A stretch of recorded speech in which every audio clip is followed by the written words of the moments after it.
When you see a minister, a frontbencher in the government, talk about, their constituents and a ceasefire and the situation in the Middle East like this, you've been really involved lately with a lot of the commemorations, vigils in Sydney, in Canberra for October 7th.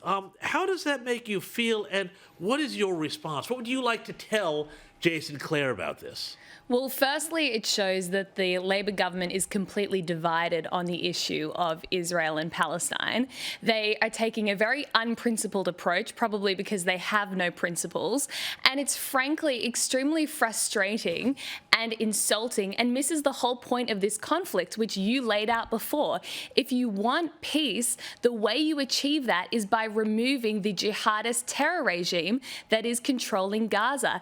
Every time there has been a conflict since 2006 and it has been resolved with a so-called ceasefire, all it has done is given Hamas time to rebuild, regroup, get stronger, and now we're at a point where they've spent almost 20 years fortifying Gaza into a military complex with tunnels larger than the Sydney Trains network in a space smaller than the North Shore and the eastern suburbs. And the whole point of October 7 was to drag Israel into an almost unwinnable urban warfare combat situation so that they could turn the world against Israel. And people like Jason Clare are playing exactly into Hamas's hands when they turn around and blame this whole thing on Israel instead of Hamas. Well, and Michael Kroger, what do you think about all this? Because, of course, what Israel is doing in southern Lebanon has been, Joe Biden has said, that's appropriate. This is also would fit within, I think, the guidelines of UN Resolution 1701, which ended the 2006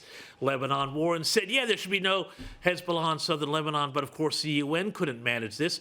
How can Labor not manage to get its story straight on this?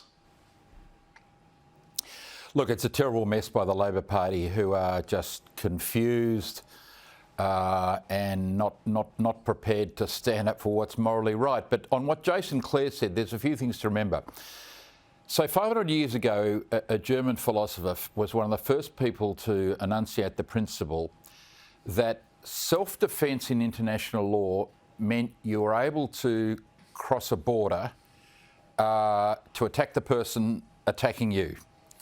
And 200 years ago, what they call the Caroline Principle was a situation where you were allowed to attack someone before they attacked you in order to stop them attacking you.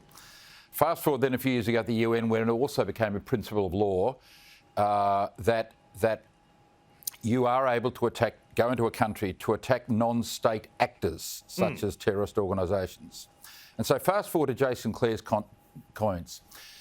So under Article 51 of the UN Charter, if your military action, if the expected concrete advantage of your military action is expected to exceed any harm done to any civilians, then it's lawful.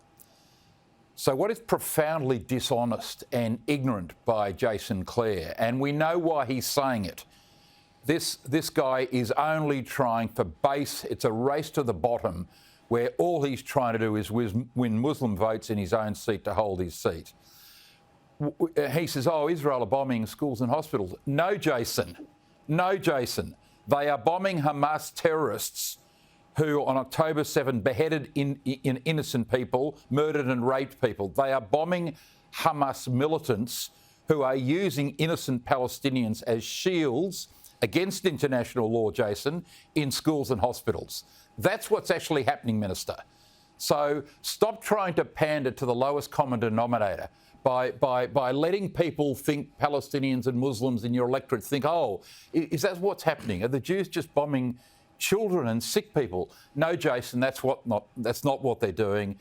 And it's a disgrace that a minister of the Australian government would be so dishonest as to mislead his voters in that way, James.